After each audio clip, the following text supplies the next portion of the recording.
I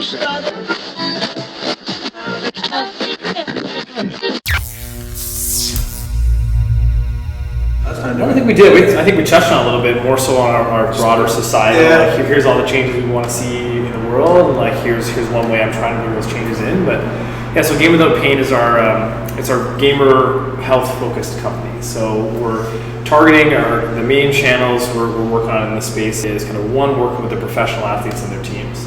And two is the professional video game players and streamers. So they're more like entertainers. They stream themselves playing video games, interacting with their audience, and people watch on a broadcasting service called Twitch.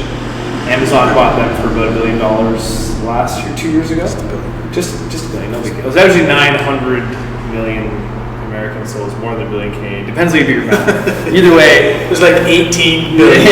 exactly. Either way, big deal. So kind of our first mission with those two groups is to find some ambassadors in the space that want to bring kind of health and gaming together in a big way. So we figured it made the most sense to us to start with these guys who are taking it professionally, guys and girls who are professional about it. If they're not healthy and well, they're going to fall apart to injury, and it won't bring their energy on stage or to their team, and their performance will suffer.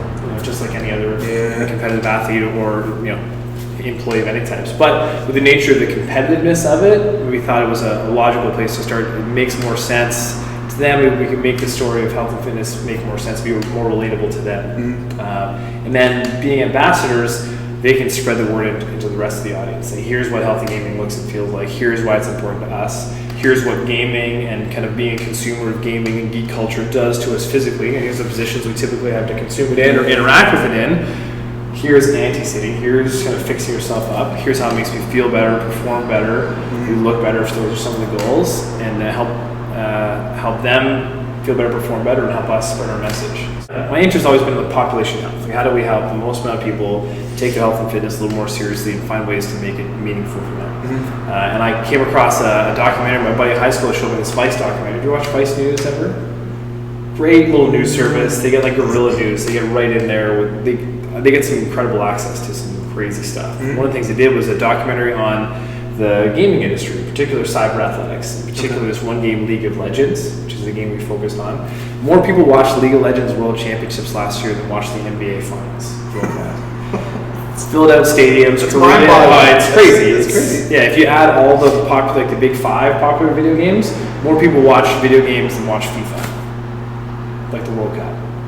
Because the viewership is crazy, the dedicated viewership, interactive, because they're interacting with them all the time, versus kind of typical athletes.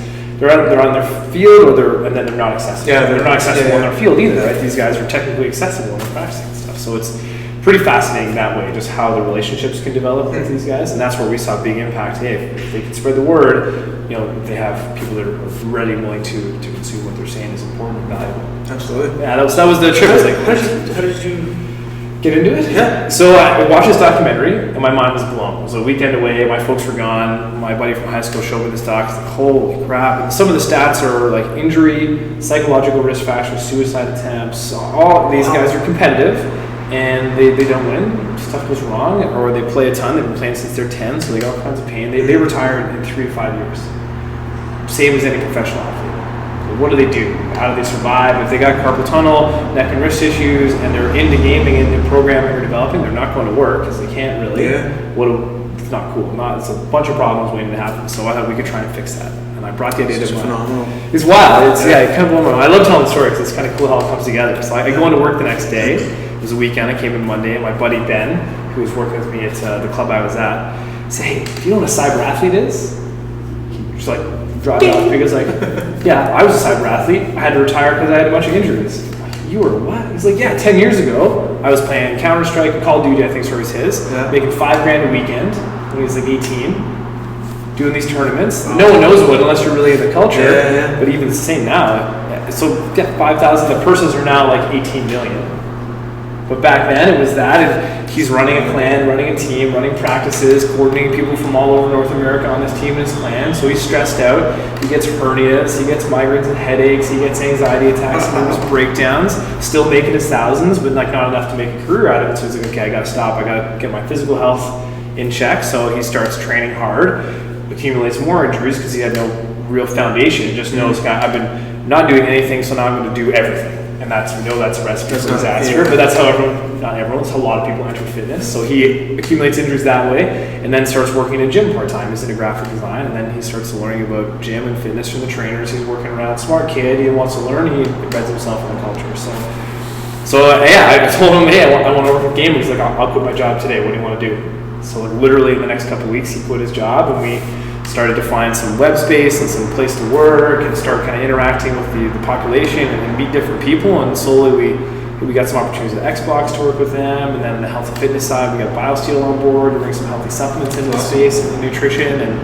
And now we're working with some of the professional athletes, and we just get a roll from there. All the pieces are coming together? Yeah. Cineplex Odeon just bought a company called World Gaming. So they have 25 cinemas across the country set up to broadcast and host gaming tournaments.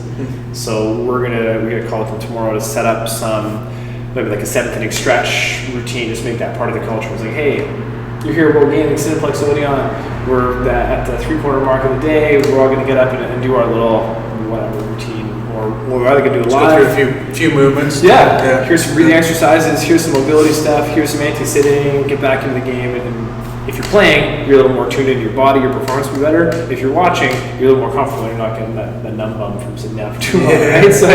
So we'll see it. So it might be more events as we find one of the team to help us. And an online play is what we're going to reach as many people as we can. It's going to be interesting how it evolves. Like, our first point was kind of the gamers and the streamers, they're doing it professionally, they have a career there, so they got to maintain their career. That's a logical piece. They could be ambassadors, lead the message to the younger gamers that are consuming the media, or older gamers, whoever's watching and interacting with that stuff, they can lead that charge. And then at this event, we met a ton of the parents. There was a lot of parents and kids at the event, and they were really excited about it. So we created an online education curriculum and academy to help get a baseline of physical literacy and the start of being able to build exercise programs, those essential tools in a web-based education format. And the parents were all really interested. We need that kind of stuff. We tailored it for the teams and the athletes to have like a little bit of a mini training camp. They can't be here to see us, but a lot of the parents were interested, and we had some people say, hey, you know what, Scouts Canada, they're doing gaming nights. Girls and guys, they do gaming nights and programming nights because kids are into it. Yeah. So we would be way more interested in supporting that if there was a health component to it. So maybe you guys come and do it that way. So I think the more we're into the space, the more people are going to make the connections you just made. Like, here, this is what's happening.